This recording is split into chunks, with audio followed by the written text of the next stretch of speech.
Wherever there are shadows, there are people ready to kick at the darkness until it bleeds daylight.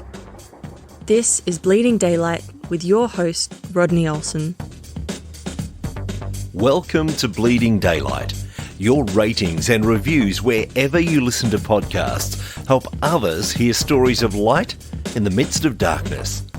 Please follow Bleeding Daylight on Facebook, Instagram and Twitter. Find the links at bleedingdaylight.net. Today's guest has a hard yet hopeful story. I can't wait to introduce him to you.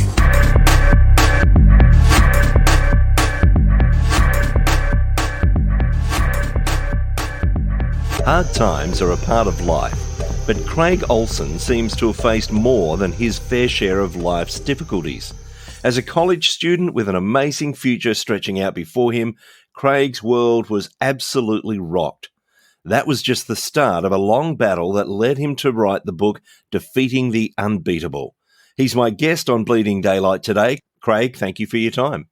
Awesome. Glad to be here. I'm super excited and looking forward to this. Your story of defeating the unbeatable began in 2009, but take me back before that and tell me what life looked like for you. Prior to 2009, I got married to my high school sweetheart who we went to high school together. We were the cliche of all cliches, quarterback, cheerleader, prom queen and king. We moved to a small town in Washington for me to play some college baseball. And after 2 years, we decided to get married as we were going to move to Fargo, North Dakota and be able to, what we thought, start a life together. I got to play Division I baseball, which was always my goal. And she wanted to be a construction engineer initially. And that was kind of the place to go. And we were excited about it and ventured off that direction. So life really did look good. You seemed to be the couple that had it all together. Then what happened? And we did. Yeah, we felt the same way. We were thinking that life was just going to go in a very positive direction, all these big dreams and plans. After my first year of baseball, I kind of decided I had met my goal with that and kind of gave it up, which became a blessing that we didn't even realize had taken place because Super Bowl Sunday of 2009, we were getting ready to go to a friend's house to watch Super Bowl, and I heard a big old crash in the bathroom of our apartment and walked in to find my wife, Rachel, having seizures. And it just completely turned our worlds upside down. And in the matter of a week, it went from her having some form of a spot on a MR or a CT scan to all of a sudden, oh, this thing's the size of a tangerine, to packing up, disenrolling from college, and moving out to Seattle, Washington, all within about a week and a half to 2 week period. Help me understand what was going through your mind when you first walked in and saw your wife having those seizures. What happened in your mind? I felt like the world had just completely crashed, and I couldn't even imagine some of the stuff that was becoming a realistic time in my life. How when she fell, she bit her lip. But the way she was laying, it looked like she had hit her head on the bathtub. However, looking back on it and realizing that she hadn't, it was like she had been placed down because it was a long, narrow bathroom that there was really no reason that her head did not hit the bathtub. So as that's happening, I'm somehow able to call 911. I don't know how I do. And frantically just trying, yelling at her to stay with me, not knowing any clue of what's going on. And then I had this realization that we lived in a locked apartment complex that the door is locked from the inside. And if you don't have the special keys, you can't get in. I had to make a decision of, do I stay in this apartment building with Rachel in the apartment and hope that someone answers the door, or to leave her to go and answer the door, which luckily for me, as I got out of our apartment and realizing I had to go, there was someone coming out of another apartment. I was able to send them to open the door. So I was able to get back to Rachel real quickly. But my mind went through what felt like years worth of processing in a matter of probably less than 10 minutes. Your wife is taken by ambulance. You head to the hospital. What's the process from there? You mentioned that there were scans done. Were they done immediately, or was the process just to try and stabilize what was happening straight away? It was actually initially just to try and stabilize, because on the way to the hospital, I had to drive separately. And so they sent me ahead to try and kind of get paperwork started on my end and have her go in the ambulance. And I found out as I was doing the paperwork and they had finally dropped her off was that she had 2 more of the grand mal seizures on the way to the hospital. If I remember right, she actually had another one as soon as she got to the hospital. So they had to work on getting her stabilized long enough to then, once they got her stabilized enough, they did a CT scan. And at that point, they told me that there was a spot, but they said the spot was the size of like your pinky fingernail, which later on we'd find out was actually the size of a tangerine. In early stages, you're thinking, oh, there's just a tiny spot there. This is something that can be overcome. When did it dawn on you both that this wasn't the case? When did they actually give you the news? Actually, it's bigger than we thought. They did a CT scan followed by, they realized, yeah, this was something else. So they did a brain biopsy, which was like the next day. After the biopsy, they came out and said, so here, it looks like it's probably a grade 2, maybe a low grade 3 brain tumor. You never want to hear brain tumor cancer. But for us, we knew, because I went right to the internet as soon as I started hearing this stuff and researching, that, the lower the grade, the better chance of survival. And so hearing that, I was like, all right, we've got progress. It's small. There's all this new technology. It just so happened that myself and a couple of family members were able to go in and take a look at the MRI.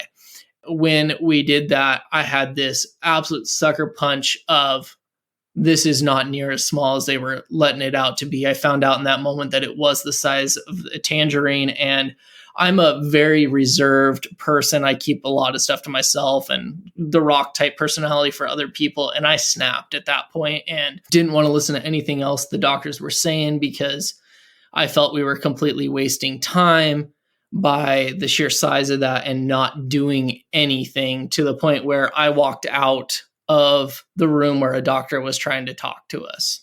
So here you are, you're trying to cope with it the best way you can with the skills that you had at that stage, which obviously just weren't enough. And I guess for most of us, that's the case when we hear a bad diagnosis.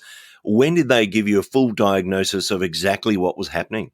So it was not actually until after her surgery, which was about a month after that. We were lucky that we were able to get in with a neurosurgeon in Seattle who is phenomenal, probably the best bedside mannered doctor I've just about ever been around. So they did her surgery and ended up resecting what ended up being about a quarter of her brain. And they were then able to do a better diagnosis of the cancer, because they kind of explained it to me as, when you're going in to get these cancer cells, it's like grabbing grains of sand.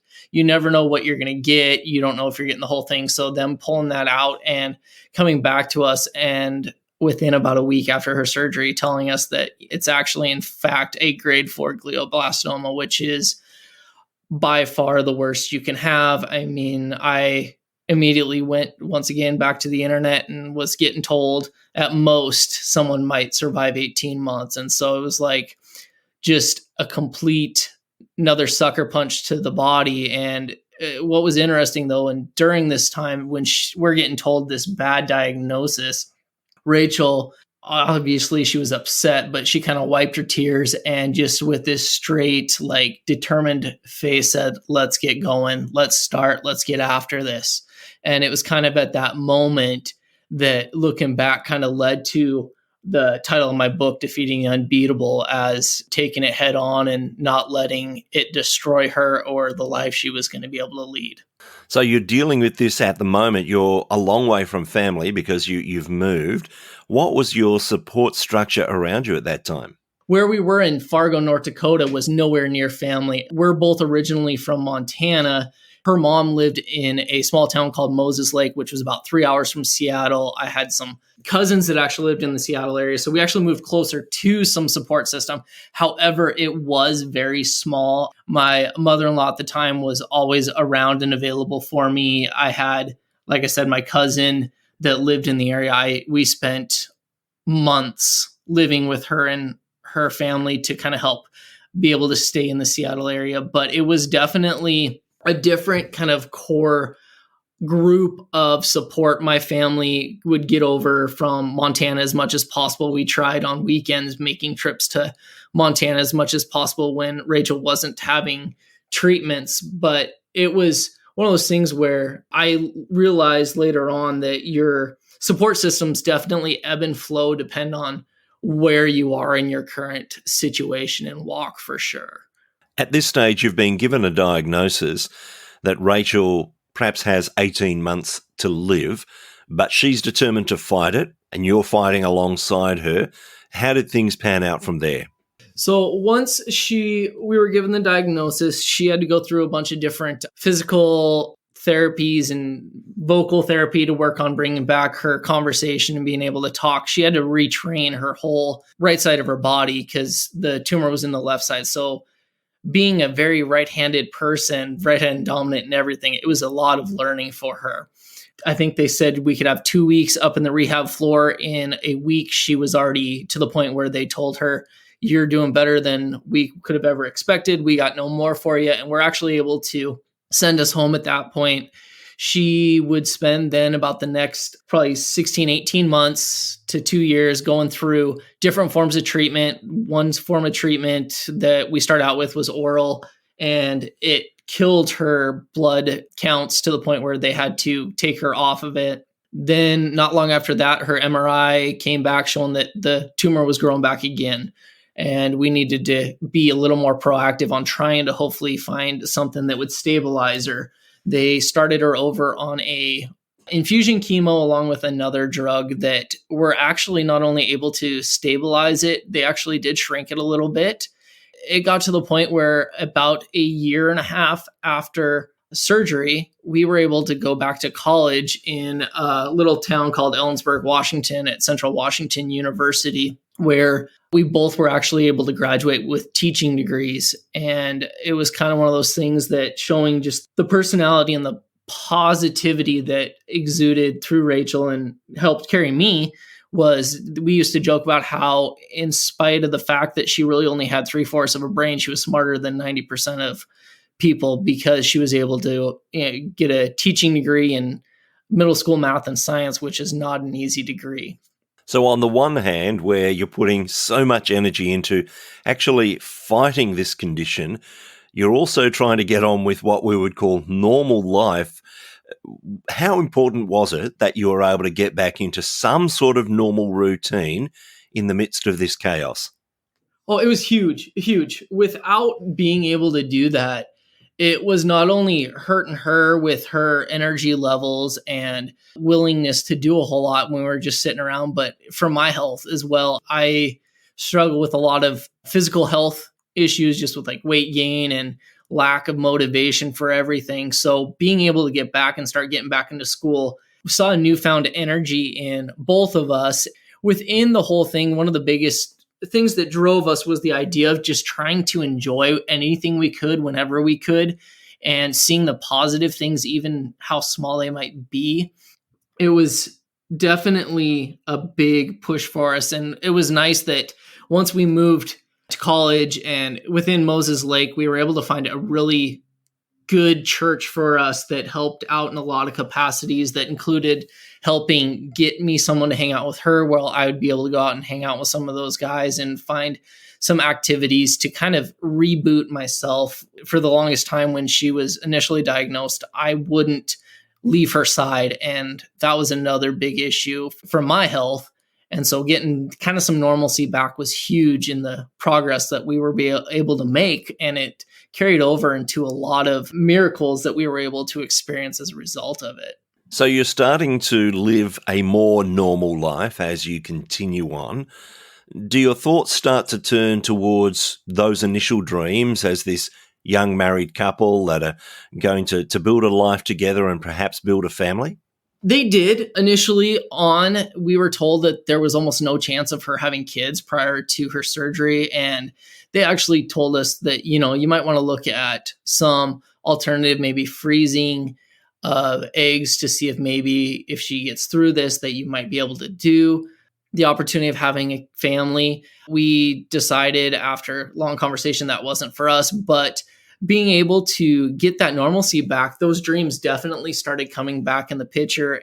We were able to have some deeper conversations with her doctors to the point where she was now 2.5 years out of surgery, and she had been stable and everything was looking good, to the point where we did actually ask her doctors, is it possible that with every MRI looking good and stable that we were to try having a family? They kind of did their thing where they explained to us that there were some possible drawbacks to it, but if that's what we wanted, then yeah.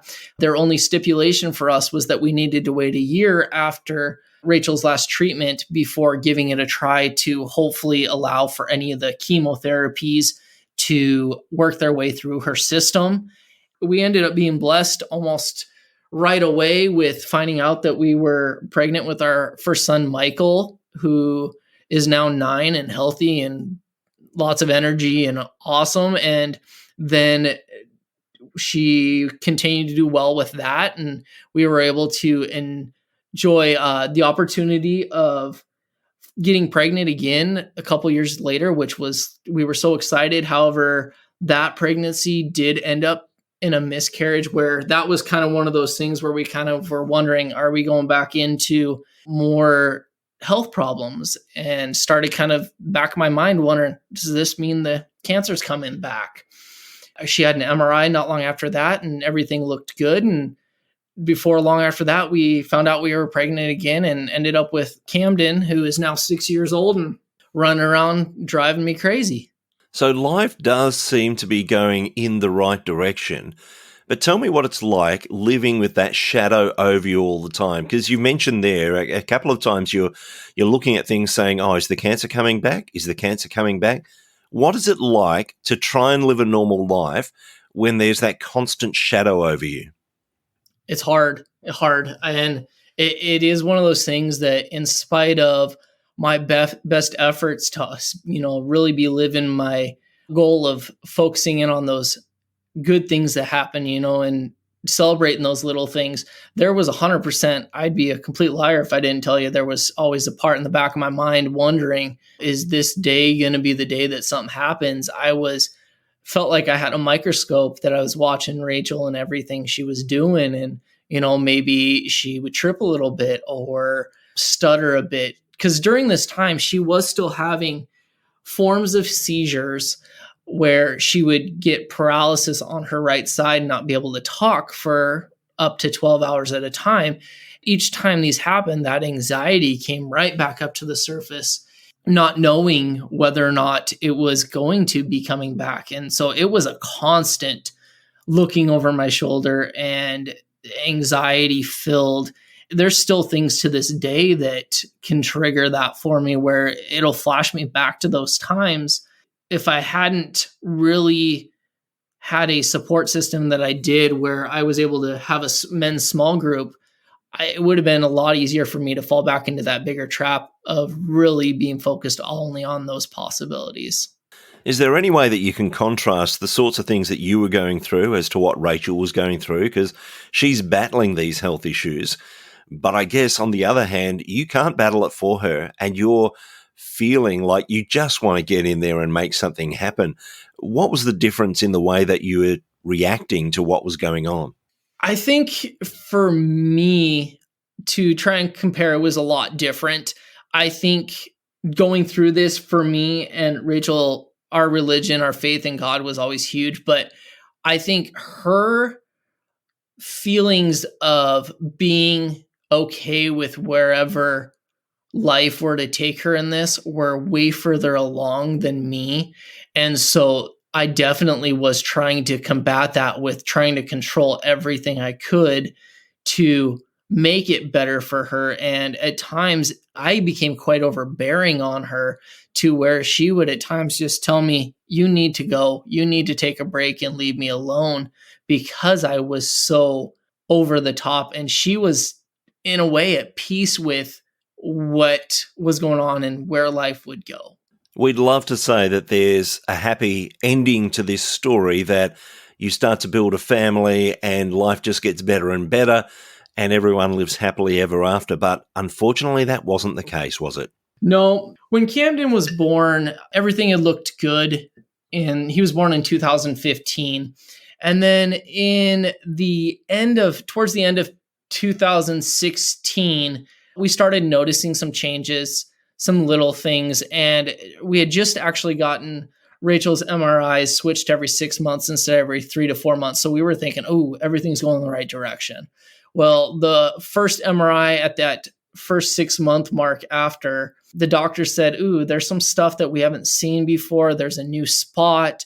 We need to keep an eye on it. Your overall health's quite good still. So we're going to just go back to I think it was maybe 8 weeks they did that one. And in just that short time span of 8 weeks, when we came back, they were like, yeah, it's coming back and we need to get started real quickly or things are going to turn catastrophic in up to a year. We were able to get some special family pictures and try to spend as much time together as possible. However, as 2017 kind of got towards the midpoint, we got to the point where Rachel could no longer walk and had to be in a wheelchair. And we're really starting to think that, we've done everything we can, but it continues to go in a negative direction. And to the point where I think it was in about August or September, the doctor kind of asked us, Rachel, what's your goal? And kind of going for this, as we at that point knew that this was just a matter of time. Treatment decided to be stopped at that point. She looked up, she wasn't able to speak, but she held 2 fingers up as saying her goal was then to be able to make it to our youngest son's 2nd birthday, which is December 1st. And so we got to Thanksgiving, had all our family from all over come and spend Thanksgiving with us, got to have some great final memories for some of the family members, and then got to celebrate Camden's birthday. She was going downhill, but still able to enjoy that and be able to participate in his birthday celebration. As we got closer and closer to Christmas, she definitely was taking a turn for the worst. And finally, Christmas morning of 2017, while we all ended up with the worst Christmas morning of our lives, she actually ended up with the best Christmas she could ever have, waking up next to Jesus on his birthday and celebrating with him.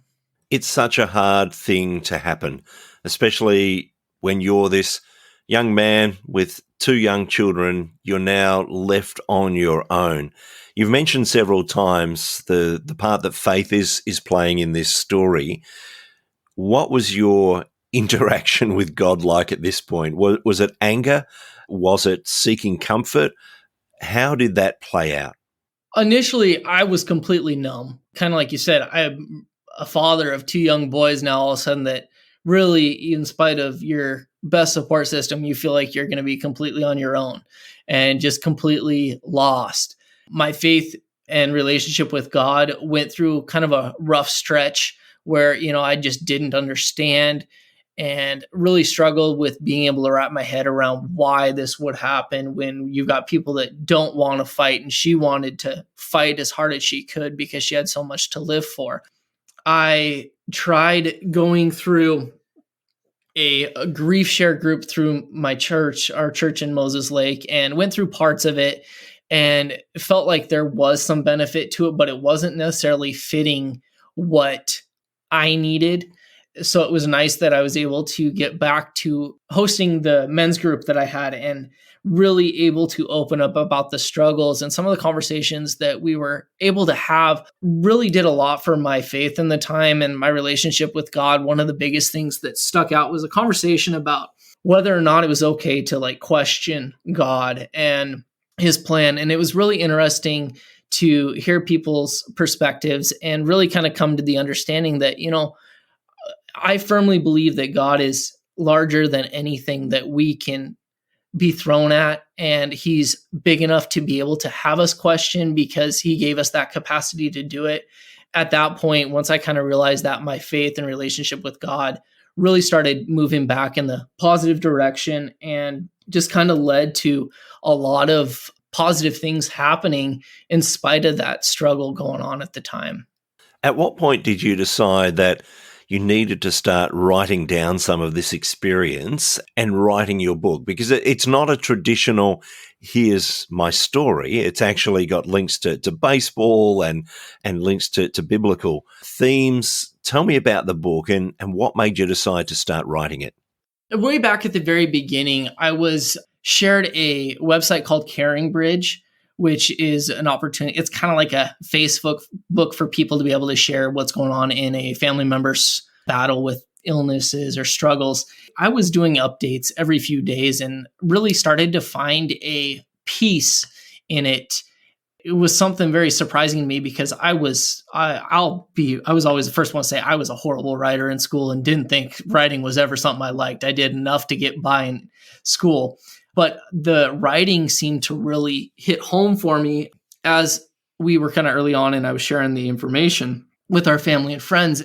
Within the first 8 months of Rachel's initial surgery, I did actually publish a different book that I self-published of kind of what you were saying, the story of just here's what's kind of going on. From there, I just started realizing that writing was good for me. I started looking for books that would help guide me and kind of that I could connect with as being the spouse of someone going through cancer and difficult times. And I couldn't find it. I could find things that would work for a patient or after someone had passed away, but couldn't really find anything I connected with going through it. And finally, towards the end, probably about the last year of Rachel's life, I had started kind of pinning this idea. And it was kind of interesting that I started right off the bat, the title is what popped into my head. I didn't know where this story was going to go or what it was going to include, but I just knew that this idea of defeating the unbeatable, where death being the unbeatable, yet you can still beat it in how you live your life, was like, that's what I got to write about. From there, I started just having chapter by chapter, I started writing things, no clue on the order that they were going to go in. I just knew that my faith was huge in this, so I wanted to include that and make those biblical references, but also baseball. I grew up playing baseball my whole life, helped pay for part of my college. I mean, it was a huge part of my life. And I was like, I can make connections between this whole walk and a baseball career.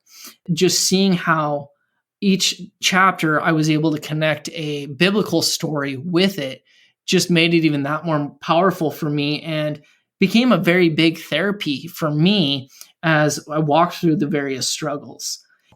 I took a break from writing probably the last couple months of Rachel's life and really struggled getting back to it.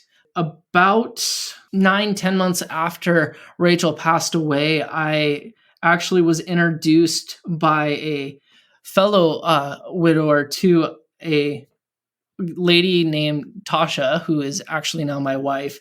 And she very early on knew my whole story of what was going on and knew that I had this book going. And she became my biggest supporter in pushing this and getting back to writing it, in spite of me kind of at times feeling like, well, this is my story, but I'm now working on this new story and trying to figure out how to connect it. And through her pushing, it led me to finally getting the book finished and working on getting it published. You mentioned there that you met this lovely young lady who has now become your wife. How important was that in your healing? It was huge because I've always been a people person. Having the relationships that I had with all our family and still do with all our family was fantastic. But Rachel and I, prior to her passing, had a lot of conversations about what did she want my future to be like and what did she want for the boys. And she was always very honest with me of that she wanted me to remarry and that she wanted the boys to have a mom that is there to be able to talk through with them, not to ever replace her or be a substitute, but to continue that mom in the boys' lives. And for me, for a long time, it was a struggle. I couldn't bear to imagine it. I really wasn't even looking for a relationship at the time, but it was just one of those things where we started having some conversations through this friend and got to talk about a lot of things. We actually didn't officially meet for over a month. We were just talking through text and video chatting, and we're able to have some really deep conversations that I think did a lot to guide how life moved forward from there. Now the book has been released. People have had the opportunity to read it, to hear some of your story, but also to be able to reflect on the things that they're going through. And that's the purpose behind the book, to help people as they're going through certain circumstances. What has been the response from those who've had the opportunity to read the book? It's been very interesting in a variety of capacities, because I wrote it mainly at the time for those going through cancer. However, I've had conversations with a lot of people that have been able to apply it to other parts of their lives. Maybe they were struggling a little bit with their core group of people and who they need in their lives, and kind of getting to see that I want to have this core team that has its specific purposes in my life, just like the chapter that I write about, just how your team goes together. And I think it's also been nice to hear from people that say, I've went through this, or, I've never been through this, but there's some things that now I can keep in the back of my mind for preparing in a way if I go through anything that's hard, kind of like this, which, we're all going to go through hard things in different capacities, and just being able to pull things away from it that are applicable to them in spite of not having the same situation happen to them. If you had the opportunity to speak to people who are going through difficult times at the moment, what's the main encouragement that you would pass on to them? The main encouragement that I'd pass on to them is to really, in spite of how hard the situation might be, and this is something that I struggled with even for myself, trying to find any little thing that you can be happy about to celebrate in those moments.